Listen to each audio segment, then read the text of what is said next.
Hi, and welcome back to the Book Marketing Tips and Author Success Podcast. Amy and I are particularly excited about this episode on branding, even though I know branding sounds kind of like a big snooze. We're going to break it down for you. Hopefully you'll find this helpful and interesting and learn, a few things or even one big takeaway that you can use to enhance your book sales and your book success. Amy, welcome back to the show. Thank you. So I'm really excited about the first announcement that I want to make, which is Book to Bestseller is done. It's really done. And those of you who have written a book, you know what I mean. There are stages of being done. Like it's sort of done. It's done. It's had a whole bunch of edits. So if any of y'all buy the book and find a typo, please don't tell me. I'm kidding. It's had a bunch of edits and it is now with interior layout, and we're hoping to get it. By the time y'all listen to this podcast, we should be probably a week or so away from putting it up for pre-order on Amazon. I'm so excited about this book. And one of the biggest challenges, and this sort of what sparked the idea for this episode, one of the biggest challenges with this book, other than obviously creating lots and lots of content, was the brand, right? So I have a lot of books that I've written, and over time, the look or the branding on those books has changed. And in particular, when I was talking to the cover designer, and we went through so many different cover drafts, it was insane.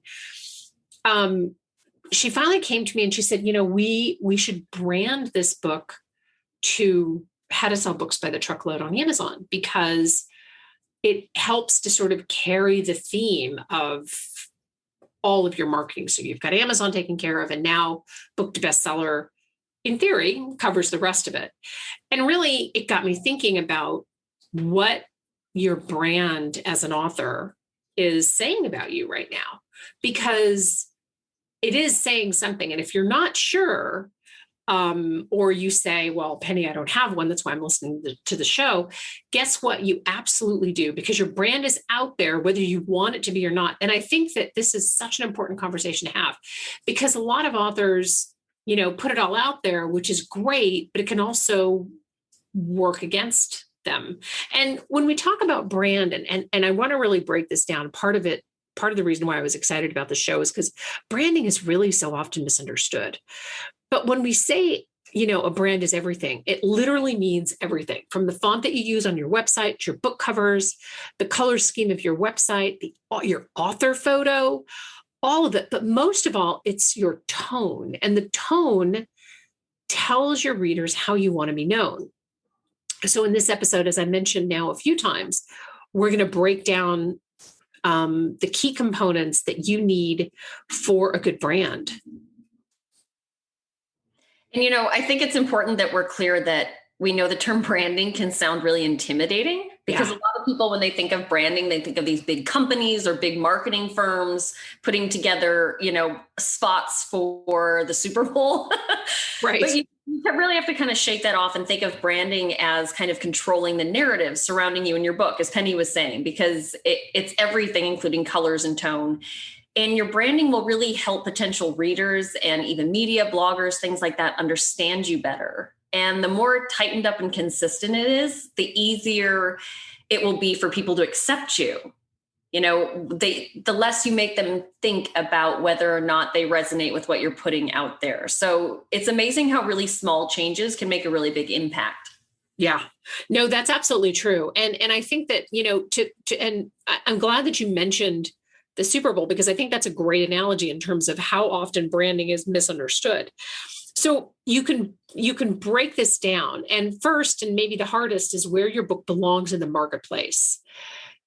And I'll tell you a little secret. If you can't explain it succinctly, I can almost guarantee that it's going to hinder your marketing efforts. So step one is really figuring out where your book belongs.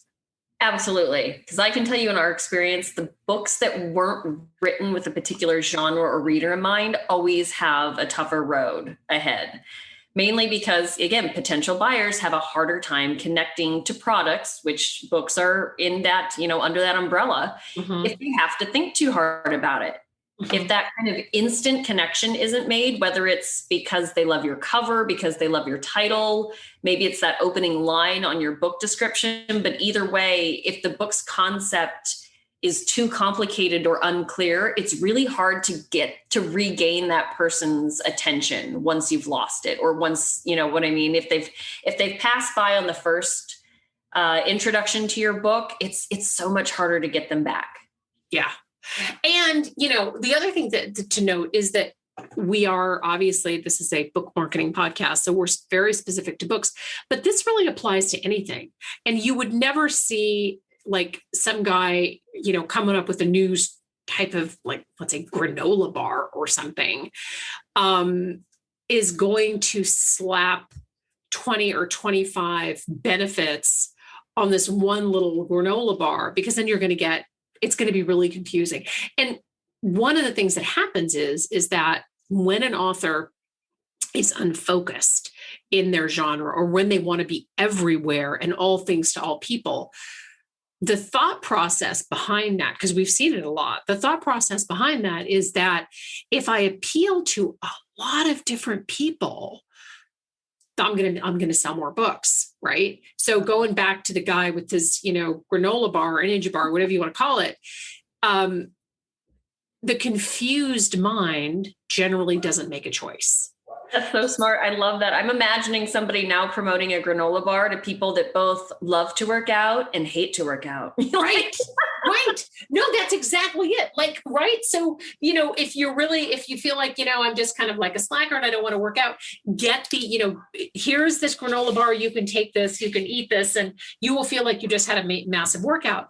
And then trying to appeal to the people who work out, they're going to be like, well, I don't want this bar, because you know what I mean? It's that you have to find the first part of your branding, even though we've essentially done nothing yet to your book other than find where it belongs. You're not pigeonholing your book necessarily. You're finding the virtual bookstore shelf of where your book should belong. It's important to know up front who your audience is and how your book fits into that marketplace.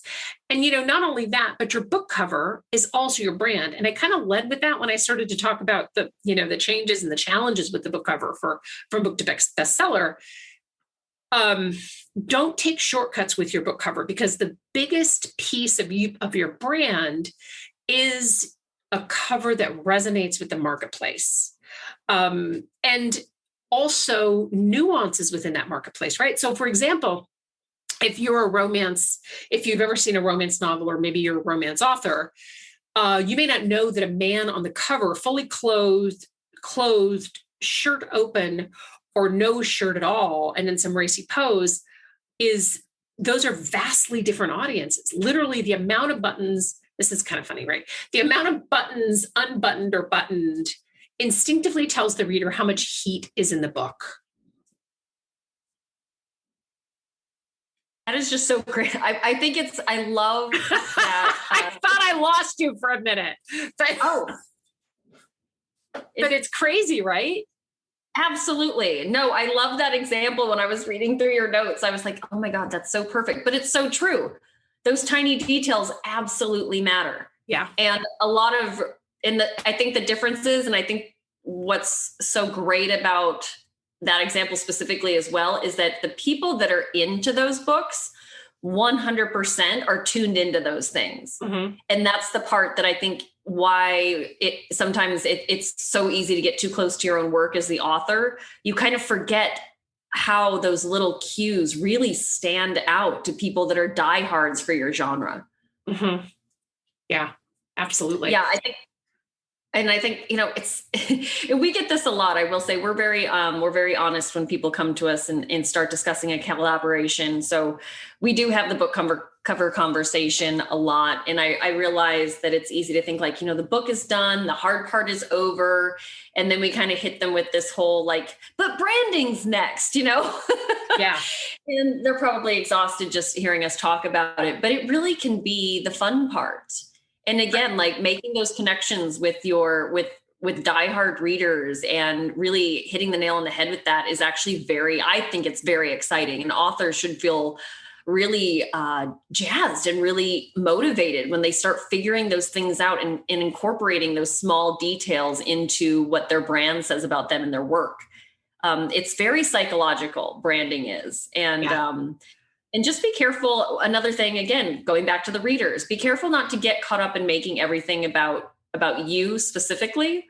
Obviously your brand is about you, but kind of marrying that kind of concept between like who you are, what you want to put out there, but then also always keeping in mind, always going full circle and keeping in mind what works for your readers, what your target market expects, and that buyer psychology element as well. It's kind of dancing back and forth between those two categories, you know? Yeah, absolutely. Because, we know from buyer, like reading articles on buying practices and things like that, that we make purchases on an emotional level. Yes, there is a need, like there is a need for paper towels, and that's sort of a different kind of a thing.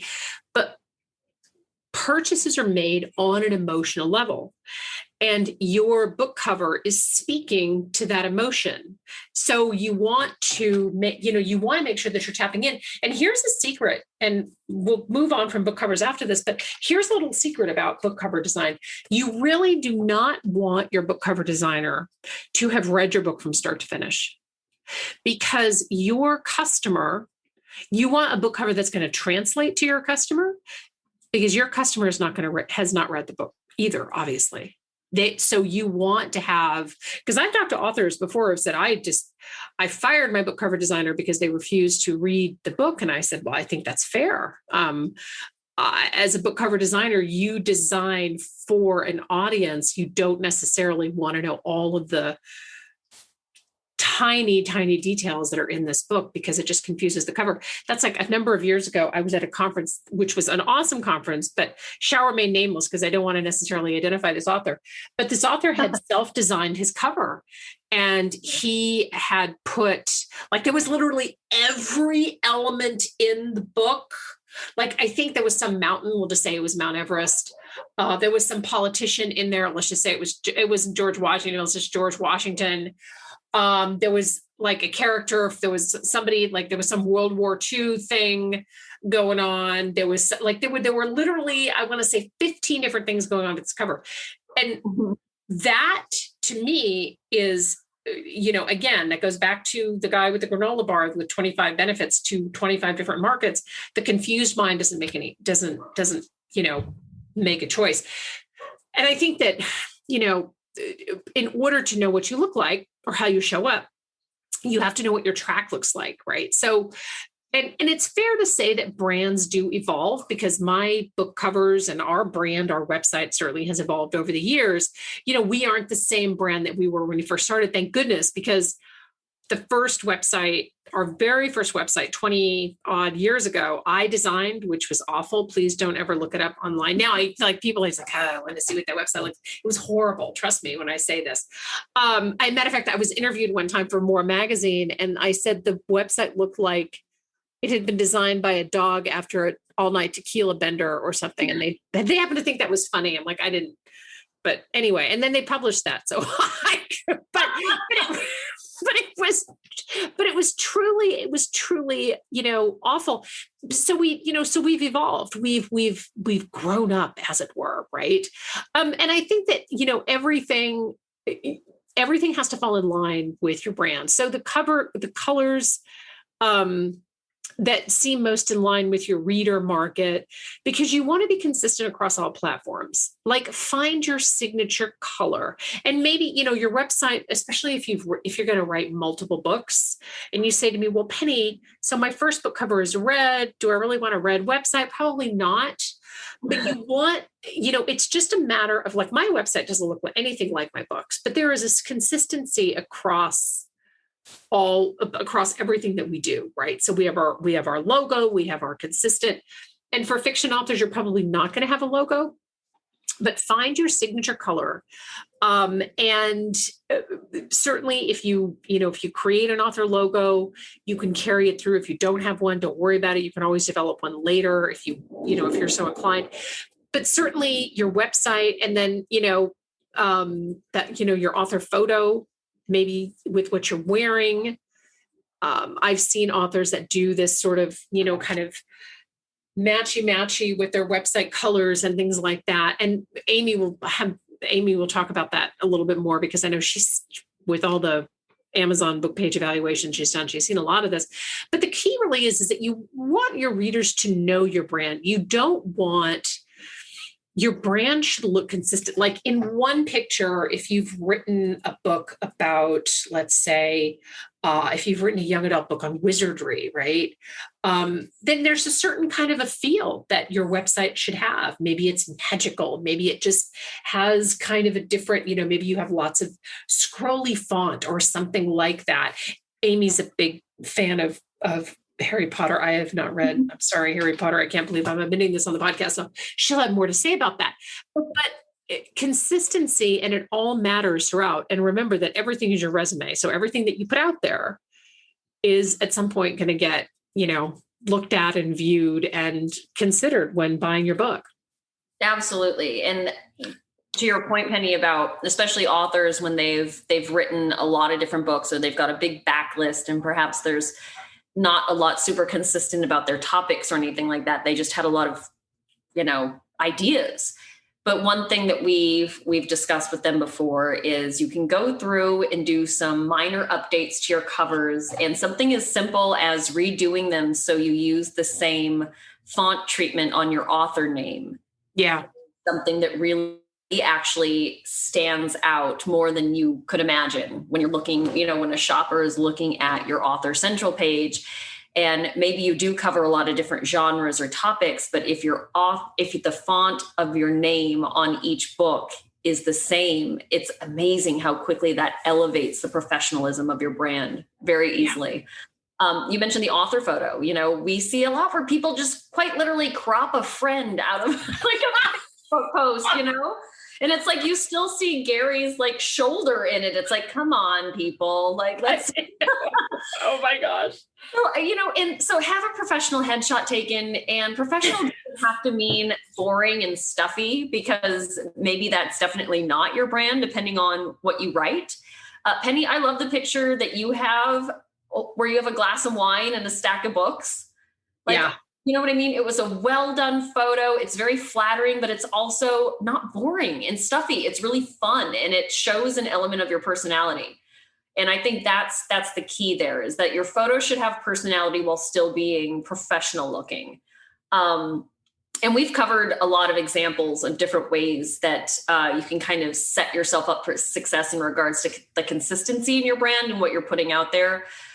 We did a first 30 days on Amazon podcast episode recently that you should definitely check out. We also covered a lot of ideas in an episode talking about how to turn your book into a summer read, essentially how to market your book as a summer read, because when you find a branding really comes into play when you are following a very specific sales path. When you've got a very specific angle for your book, your brand really has to support that as well.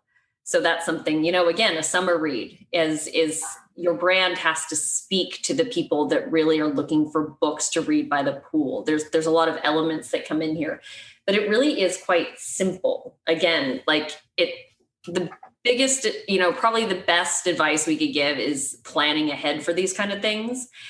And I don't mean to say that if everything we've said so far you haven't done, it doesn't mean you're screwed. It just means that you choose a time to make some changes and plan those changes out in advance. So you kind of you're hitting a lot of different areas. So that kind of planning. So even if you didn't do this to start or to release your book or to kick off your first novel, it doesn't mean that you can't do it now, but don't start by throwing random things out there. Like if you didn't plan this before you released your book, or, then you can start planning it now and plan out all these pieces. Marketing is challenging enough without us also saying get a plan going, get a new day job and plan out all of this stuff. But the reality is that planning ahead of time and doing that in waves leaves more time for writing and for spending time with your family, for seeing friends, your real job. Hate to put it that way, but we get a lot of people that reach out to us and just say, I don't have time for anything else because I am just so behind in all this marketing. and they get really overwhelmed. And Penny, how many people reach out to us and say, I just want to write my books again? You know? So giving 100% of your focus for a set period of time also will always produce better results than scrambling last minute or trying to, throw things together at the last minute. And the same thing comes to your branding, so dedicate some time to really planning out multiple changes or updates you could make across the board. And you're almost guaranteed to see positive results from that. Right. Exactly. And I think that, again, you're listening to this and you're thinking, I haven't done any of that. I've got a lot of work to do. I would really recommend start by looking at other similar authors in your market and see what they've done and start to get a sense of like, if you're listening to this and you're like, I don't even know where to start, Amy and Penny are telling me to figure out where I belong. And okay, so that's the genre. And how do I want to show up in the world as an author? I have no idea. But if you start to look at, this is why I love actually going to writers' conferences too, because you really kind of get a sense of, oh, I like this. This is a great idea. It starts to really spark your creativity. You can do all of this work online and just take a look at take a look at the websites and take a look at their social media and kind of see where these authors have landed. And the thing that I think you'll find across the board is that the authors who are doing branding right aren't necessarily spending the most money, and they're not necessarily hiring the most expensive web designers or book cover designers. They're paying attention to details because thoughtful details matter. We say this a ton. I know we say it maybe even in every single episode of this podcast that we do, but it's amazing to me how we get very caught up on the big things, right? I'm just going to redo everything and burn it to the ground.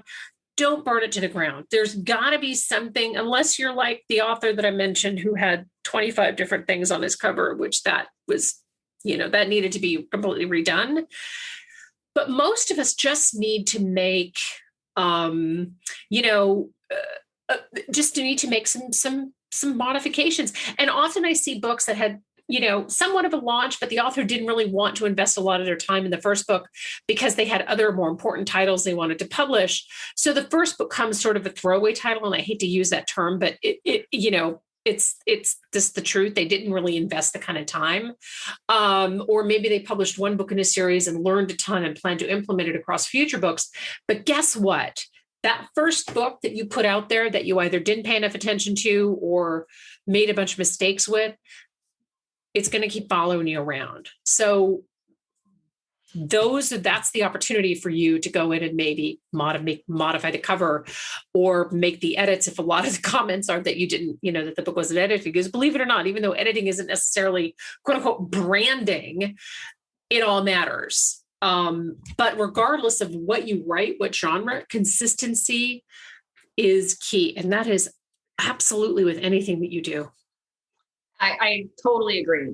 I mean, and like Penny said, if you're listening to this thinking that we're staring right into your non-marketing, non-planning soul right now, you can absolutely do this. Rebranding is actually one of my favorite things to help authors brainstorm when we do coaching with our clients that, through the process of collaborating with us, they learn so much. Most of them do. If they're open to it, they learn a lot. And a lot of them get really inspired to do things better and differently, especially with their next book. And so they use their coaching to kind of talk about rebranding options and ways they can, upgrade things. And, as Penny's been saying, book covers are a very simple upgrade. Website, like minor website changes, like color and fonts and just cleaning things up can be really transformative.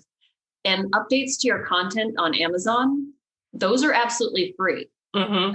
So this is not a huge, it really doesn't have to be this massively expensive undertaking. It really is, again, plan it out, give yourself a checklist of things that you're going to go and upgrade and kind of maybe work in phases of like, okay, here's a list of half a dozen little upgrades that I can do that I'm going to get done, before the end of this month, and kind of work in phases. Yeah, exactly. Because, the thing is that often branding feels super overwhelming and it's tempting to skip it. But whether you decide to invest your time and your money in your brand, it's still talking about you. So it's, it's still telling readers about you. And, in some cases, it's not terribly flattering.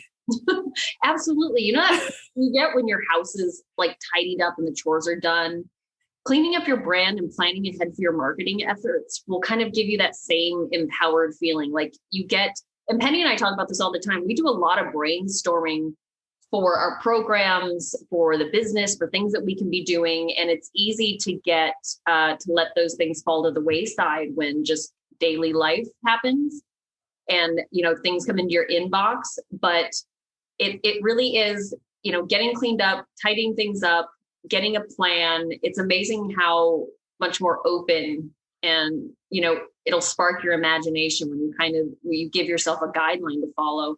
And a shameless plug here, if you're the type that would ideally like to hire someone to give your house a deep clean, or you prefer to have the groceries delivered than run to the store, that's where a team like ours would come in, or somebody else that really focuses on author platforms and branding to kind of give you a kick in the butt and give you some new perspective. So if you're really in a rut about it, then don't completely, close the door on the option of doing a coaching call or a consulting call with somebody that can really kind of push you, in the right direction and get you moving.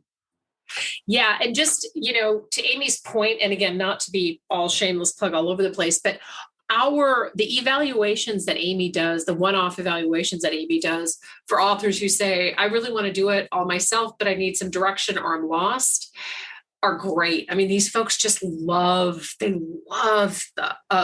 love this feedback that she gives, that she gives our authors. And I think that sometimes you just need to get pointed in the right direction. And I think that one of the biggest reasons authors struggle is because they lack branding and consistency. I mean, those are the two biggest things that we see over and over and over again. And I think that if you publish across different genres, it makes sense to have different websites. Doesn't necessarily mean you have to have full-blown websites. It can be just a landing page or a different website for a different market segment.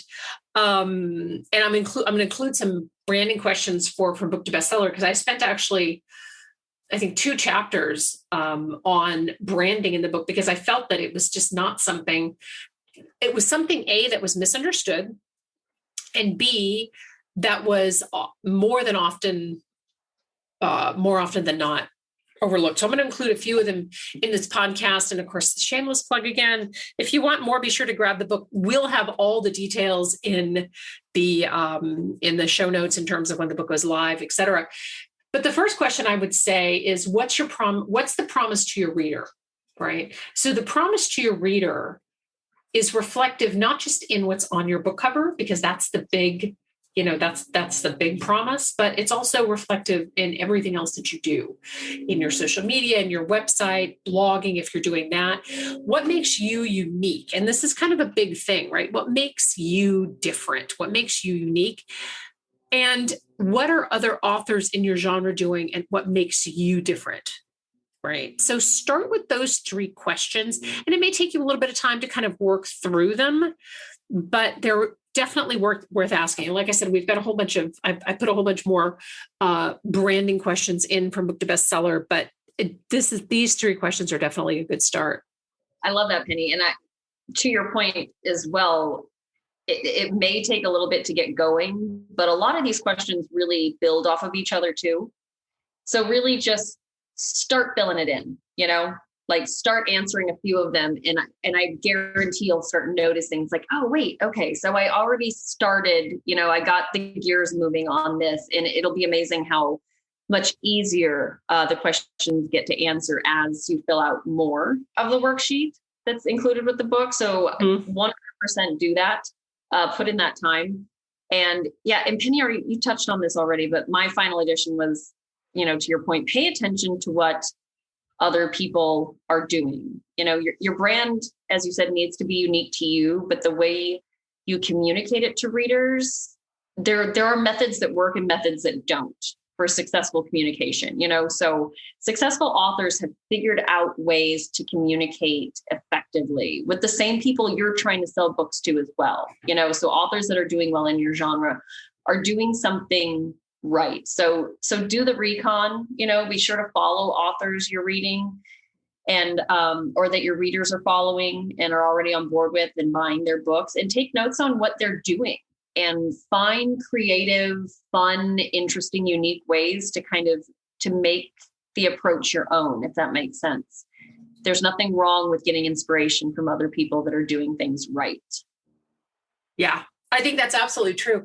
And I just want to leave y'all with one final note. If you've listened to this podcast for a while, if you just found us, go back and listen to some episodes, because this podcast is very reflective of our entire brand as a company, right? So I'm an author, but the company, and it's reflective of my books as well, but the podcast is very reflective of our brand, because we're not here just to give you a bunch of fluff and, a bunch of sort of make-believe scenarios that don't actually really work.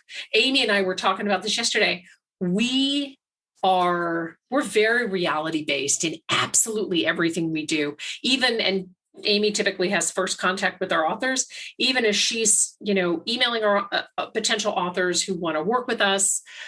And that brand carries through with everything. So that is really what we're about. And we've, honed that and really, really found our groove with that, because I think that in the end, you really want to get, as you're, trying to grow as an author, you want to get the information that's really going to benefit you. It maybe feels good to have somebody just kind of pat you on the back all day long and say everything is wonderful and you're going to be famous. But the reality is there's a lot of backstory to fame. There's a lot of hard work. And we're glad you're tuning in, and we're glad you're listening to this podcast, because this is part of your hard work. And we hope this segment on branding was helpful and not too overwhelming.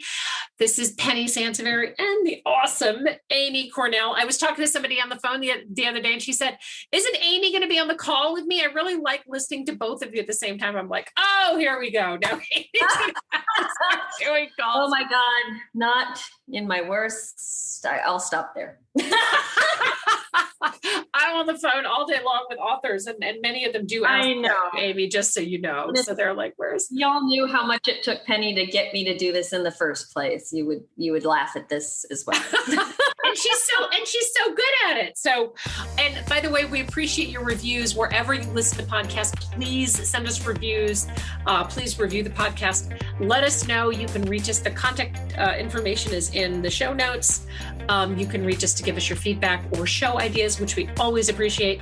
This is Penny Sansevieri and Amy Cornell, and this is the Book Marketing Tips and Author Success Podcast. Thanks for tuning in.